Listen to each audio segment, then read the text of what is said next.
Presiden Prabowo Subianto membuka tahun 2026 dengan langsung memastikan pembangunan ibu kota Nusantara di Penajem Pasir Utara, Kalimantan Timur terus berlanjut. Kunjungan perdana sebagai kepala negara pada 12-13 Januari lalu itu juga menjadi titik balik.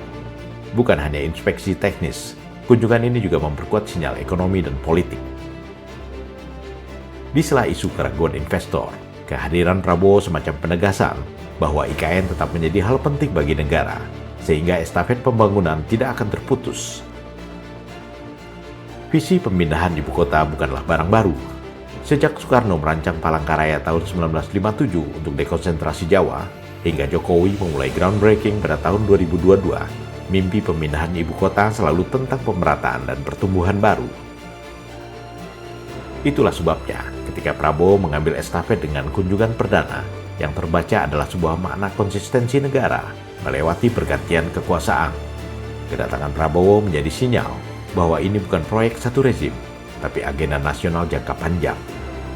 Kita tahu mindset Indonesia sentris itu akhirnya dilanjutkan oleh Presiden Prabowo karena memang ini harus menjadi program negara, bukan lagi program dari presiden yang satu ke presiden yang lain. Dan saya cukup apresiasi, cukup senang IKN dilanjutkan sehingga mindset Indonesia sentris itu terus dipahami oleh semua. Memang kita harus menjadikan pembangunan ini untuk semua, untuk seluruh provinsi, untuk seluruh rakyat semacam itu. Jadi ketika kemarin presiden mampir turun dengan helinya, kemudian mengapresiasi ya ketua otorita dengan segenap pengurusnya, saya kira itu hal yang patut kita banggakan dan apresiasi, dan harapannya ya pembangunan IKN bisa lebih baik dari waktu ke waktu, walaupun memang ya dilanjutkan tapi memang bukan prioritas semacam itu karena anggarannya tidak sebesar di masa Presiden Jokowi. Tapi yang jelas sustainability ini penting ya, supaya apa, investor tenang, masyarakat juga fokus ke dimensi-dimensi teknokratisnya ketimbang politisnya, sehingga perdebatannya lebih substantif semacam itu. Dan harapannya ini bisa menjadi ya pembelajaran, masukan untuk semua bahwa ya kita bisa membangun istilahnya menghadang beragam kontroversi, pro kontra dan seterusnya, dan harapannya ya ini bisa memberikan manfaat besar bagi kita di masa-masa mendatang. Sejauh ini, manfaat besar di masa mendatang masih dalam proses. Targetnya konkret. Istana Presiden sudah siap pakai. Istana Wakil Presiden selesai di akhir tahun 2026. Konstruksi gedung legislatif dan yudikatif akan siap pakai pada tahun 2027-2028. Dalam rapat terbatas bersama sejumlah Menteri Kabinet Merah Putih di Istana Negara IKN, perintah Prabowo jelas, tingkatkan akselerasi, kualitas, dan ketepatan waktu. Dengan progres pembangunan Ibu Kota Nusantara kita yang Bapak Presiden memang sejak awal memberikan penekanan untuk mempercepat proses pembangunan fasilitas yang akan dipergunakan untuk legislatif maupun yudikatif yang harapannya bisa selesai di tahun 2028. Jadi tadi masih ada beberapa hal yang Bapak Presiden memberikan koreksi terhadap, pertama misalnya mengenai desain, kedua mengenai fungsi, dan diminta terus-menerus OIKN dan Kementerian PU untuk memperbaiki. Koreksi Prabowo tentu hal positif, menandakan dirinya masuk ke dalam fase hiruk-pikuk penyelesaian. Intervensi Prabowo ini juga merupakan pukulan balik terhadap mereka yang selama ini mencoba mengadu domba antara Prabowo dan Jokowi, yang kerap melontarkan narasi pesimistis dengan menggambarkan ada ketidakberesan hubungan antara dua tokoh bangsa tersebut. Akun anonim, headline provokatif, komentar berulang memang kerap membesarkan drama sambil mengabaikan fakta di lapangan. Media internasional pun menyoroti positif kedatangan Prabowo di IKN.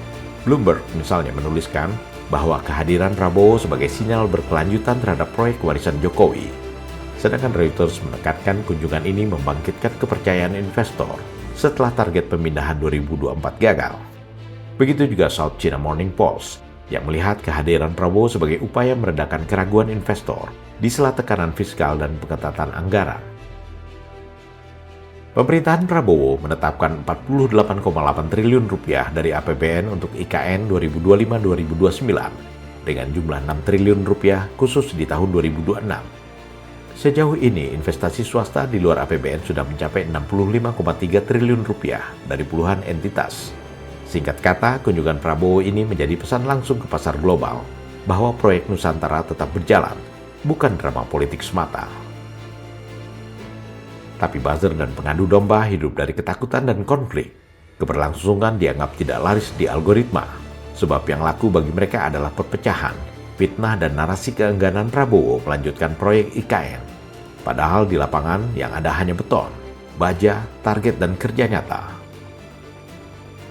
Kunjungan perdana ini juga sekaligus menjadi bukti bahwa negara di era Prabowo tengah bergerak dari visi Soekarno dan lanjutan eksekusi Jokowi. Buzzer dan pengadu domba pun hanya bisa menyebar asap, sementara kota baru terus dibangun di atas komitmen panjang 7 dekade sejak Soekarno. Bagi Prabowo, ini adalah mimpi besar negara yang tidak boleh berhenti. Bahkan komitmen itu sudah Prabowo gaungkan saat masih menjadi Menteri Pertahanan di era Jokowi pada Agustus 2024. Yang pertama tentang IKN, saya kira supaya jelas dan tadi sudah saya tegaskan beberapa kali bahwa IKN ini akan kita tuntaskan, akan kita selesaikan dengan baik. Karena memang sangat dibutuhkan. Tadi Bapak Presiden menyampaikan soal pemerataan dan keinginan kita untuk juga meringankan daya dukung Pulau Jawa terhadap konsentrasi populasi dan konsentrasi kegiatan. Komentar saya tentunya kepada otorita. Pertama, terima kasih atas jerih payah dan prestasi yang sudah dicapai. Saya sebagai anak bangsa melihat, saya juga cukup bangga, nuansa budaya bangsa kita sangat kuat, dan ini juga membesarkan hati kita semua. Ini juga membuat saya ingin cepat beroperasi di sini, Pak Jokowi yang susah-susah, yang menikmati pertama saya, ya itulah takdir Pak, begitu sih. Minta maaf saya. Tapi ini kebanggaan Pak, jadi saya bertekad juga untuk tegaskan di sini bahwa kita akan lanjutkan, kalau bisa kita percepat. Langkah cepat Prabowo ini juga sekaligus sebagai upaya menciptakan keseimbangan antar pemimpin di setiap generasi, sebuah sikap patriotik yang mementingkan persatuan antar generasi. Yang kedua, yang paling penting ada manajemen kesan yang ditampilkan oleh Presiden bahwa beliau ingin stabilitas politik di antara para presiden itu terjadi ya. Yang saya sering mengatakan istilahnya balancing of power antara pendukung lama, pendukung baru, narasi yang berkembang di depan maupun di panggung belakang. Supaya apa? Supaya kita tidak lelah dengan hal-hal yang kontraproduktif. Ya, karena kita ingin pembahasan soal IKN ataupun proyek-proyek peninggalan Presiden Jokowi itu bisa diharapkan manfaatnya secara substantif ya, bukan kontroversinya, bukan hanya IKN ya, kemudian WUS ataupun bandara-bandara yang belum maksimal operasionalnya, tapi yang jelas dengan pola kepemimpinan Presiden Prabowo semacam ini, saya yakin balancing of power itu bisa terbentuk, terjadi, dan harapannya bisa membuat komunikasi Presiden Prabowo dengan para presiden yang lain itu semakin optimal. Dan yang ketiga yang paling penting sebenarnya adalah bagaimana melihat IKN ini sebagai sebuah project untuk memastikan narasi-narasi kita soal keberlanjutan itu memang benar-benar efektif berlangsung. Apakah soal misalkan tata kelola kota masa depan yang futuristik, kita punya bayangan gitu. Kemarin saya lihat di Instagramnya Mas Wamen, Mas Bima Arya, air kerannya bisa diminum, Mas Mario. Ini kan besar. Bagaimana ini bisa dikembangkan di kota-kota besar lagi supaya air kerannya bisa diminum. Tap water itu ya? Iya. Terus kemudian kota yang futuristik semuanya terintegrasi, pertamanannya, kemudian pembangunan transportasinya. Nah, saya ingin melihat bukan hanya di IKN tapi kota-kota kita juga seperti itu, sebagaimana kota-kota di luar. Mewujudkan kota futuristik layaknya di negara maju tentu soal lain. Satu hal pasti, makna kunjungan Prabowo ini lebih dari sekedar simbol. Ada pesan ekonomi, legitimasi jangka panjang, dan penolakan terhadap drama yang merusak fokus bangsa.